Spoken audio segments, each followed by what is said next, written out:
बहके तारा कुछ न सूझे हम केतना बताई बाहर बुर बहके तारा कुछ न सूझे हम केतना बताई हो अरे केतना बताई हो किसे पूछुआ के मारो ये सोया तबे गुब गुब जाई हो किसे पूछुआ के मारो ये सोया तबे गुब गुब जाई हो।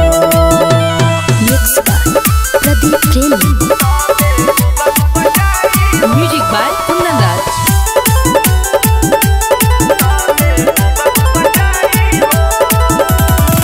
बिछुल जाता राजा सुनी मोहन पनियाता लूज कोई दिहनी देहिया तो बहु न जाता अरे बिछुल जाता राजा सुनी मोहन पनियाता लूज कोई दिहनी देहिया तो बहु न जाता कुछो न बुझाता अरे कुछो न बुझाता रउआ हकी लगाई हो अरे हकी लगाई हो किसे पूछुआ के मारो ये सोया तबे गुब गुब जाई हो किसे पूछुआ के मारो ये सोया तबे गुब गुब जाई हो।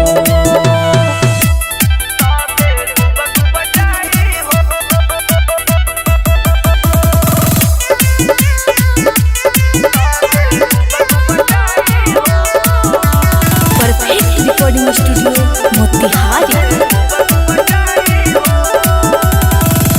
ऐसन बुझाता है कहियो कइले न बहानी जाते नइखे रहुआ से राइटर की कहानी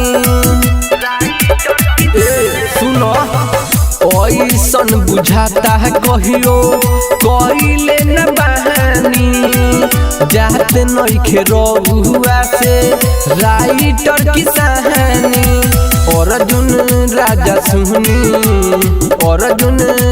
सुहनी खटका जोर से बजाई हो आज जोर से बजाई हो किसे पूछुआ के मारो ये सोया तबे गुब गुब जाई हो किसे पूछुआ के मारो ये सोया तबे गुब गुब जाई हो। बड़ा आसान तरीका बा हो।